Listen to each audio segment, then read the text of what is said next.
Hello and welcome to the podcast. My name is Jocelyn. I am fellow mom of 5 and the host of the Positivity in Pregnancy and Motherhood podcast. We are going through a pregnancy week by week right now, and we are on week 28. You are in that third trimester, mama, the last stretch of pregnancy, and unfortunately things are going to get a little bit uncomfortable again for this last little bit of your pregnancy, but there is such a great reward waiting at the end. Right now would be the time where I would dub in my music and my intro because that's what podcasters do and have, right? Well, I do have one of those and I do usually do that, but we have to switch out computers.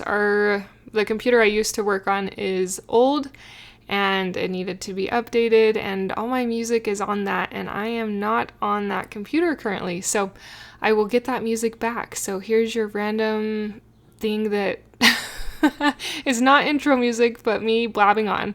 And now we'll jump into your episode.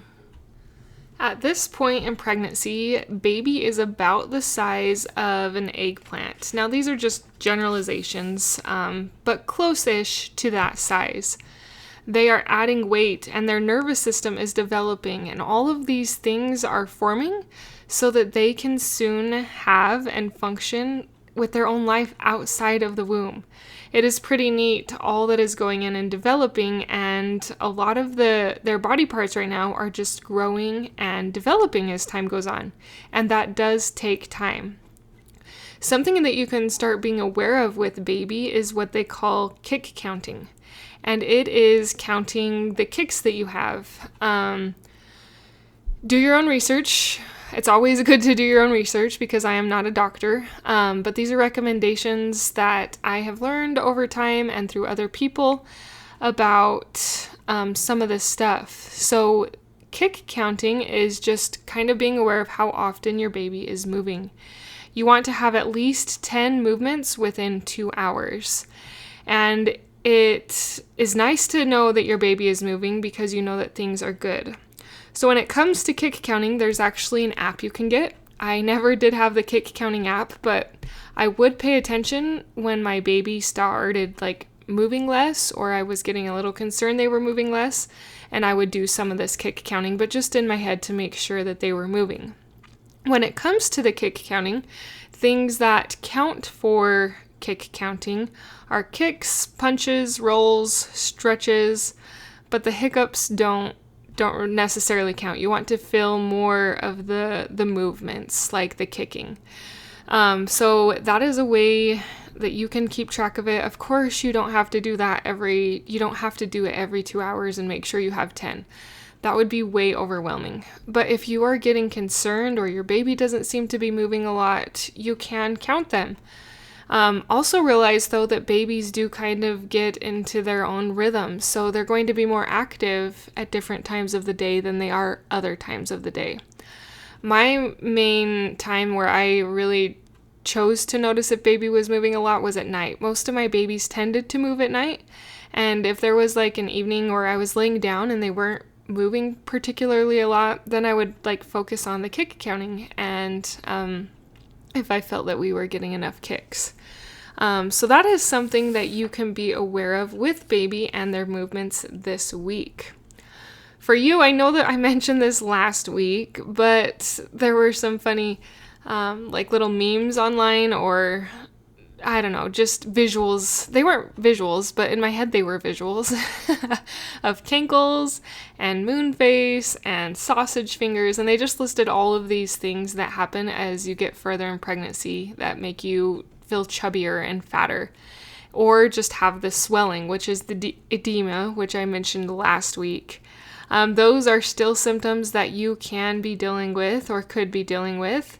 If you are at high risk for eclampsia or preeclampsia, is actually what it is. Make sure to check your blood pressure.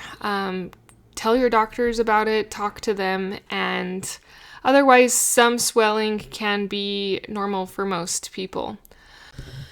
So if you are starting to feel slow, tired, and sluggish, if you're like me, you've probably felt like that most of your pregnancy, you might actually need some more iron.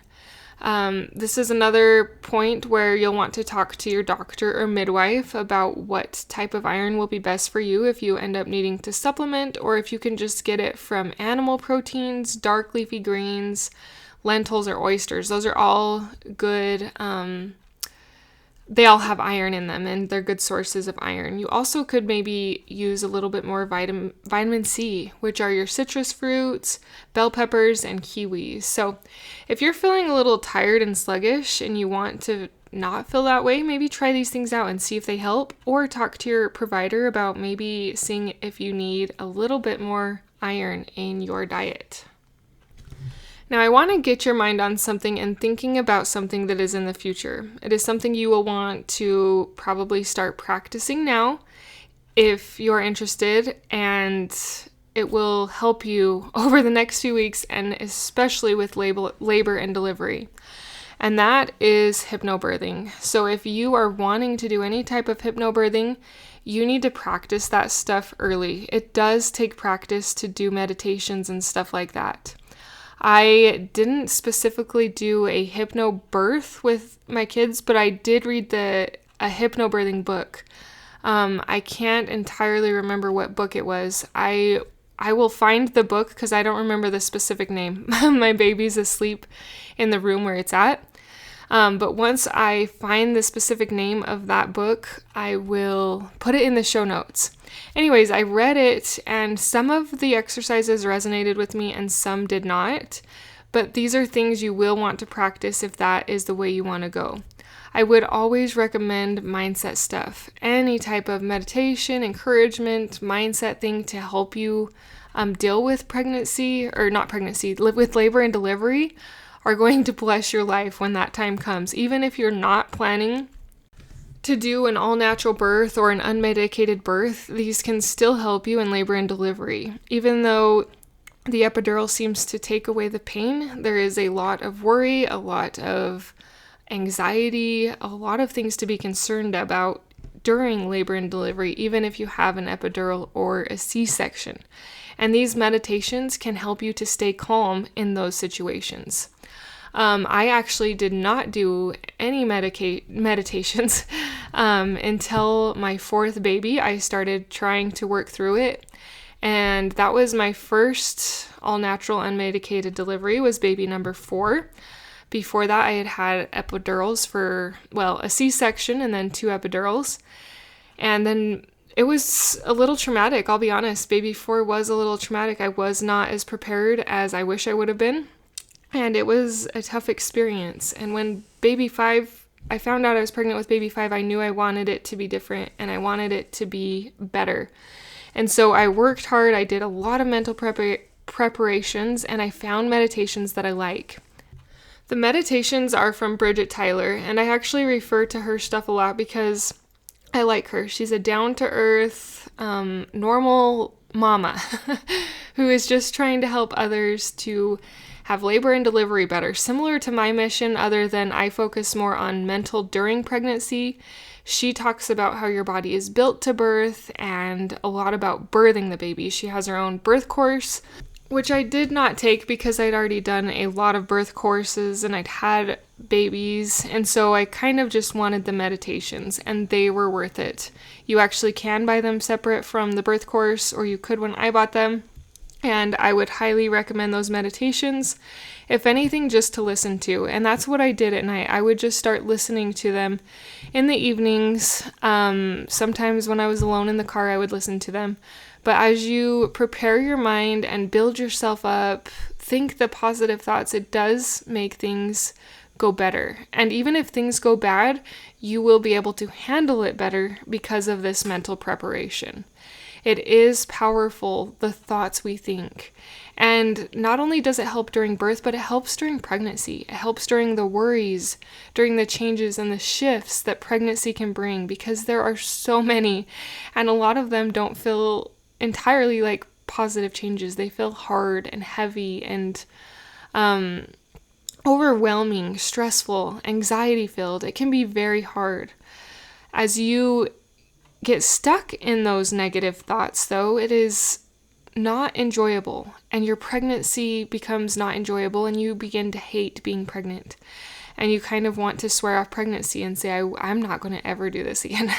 We're one and done, or if you're on your second or third, whatever it is, all those negative things, and then you add the negative thoughts, it makes you never want to have children again. And if that's your season, that's fine. Don't make that decision while you're pregnant, though. That's what I encourage. Think about that later, because we are working through this. You are working through this. But as you find more positive thoughts and more beauty in pregnancy, it gets a little easier and you're able to handle it better. Not that the symptoms have changed, it's that your mindset has changed. So I'm actually going to give you a challenge. Usually I give you something like that you can focus on or do this week based on my course. I actually have a morning sickness mini course for mental health to guide you in the mental health. So if that is not, if you're not quite there yet and you want to find your own meditations, that's what I'm going to encourage you to do, is find some birth meditations that you like. There's so many free things on the internet these days, which is awesome. And you can find some free meditations that can help you, or even Bridget Tyler's, which is for a small fee, but well worth it in my opinion. Or even my course, which has a lot of mini mindset exercises that you can turn into meditations. Anyways, I am just cheering for you, and I want you to be able to find positivity in pregnancy and to enjoy this last stretch of pregnancy, this last little bit until you get to hold that miracle, to bring that miracle into the world, and to hold them in your arms, cuddle them on your chest, to watch them sleep and quietly breathe. Mama, it is so amazing and so miracle-filled that your body is preparing to do that, to bring this baby forth who is going to be one of your children. Anyway, so awesome, so amazing, and I am really cheering for you. You can do hard things. We will chat again next week. Until next time.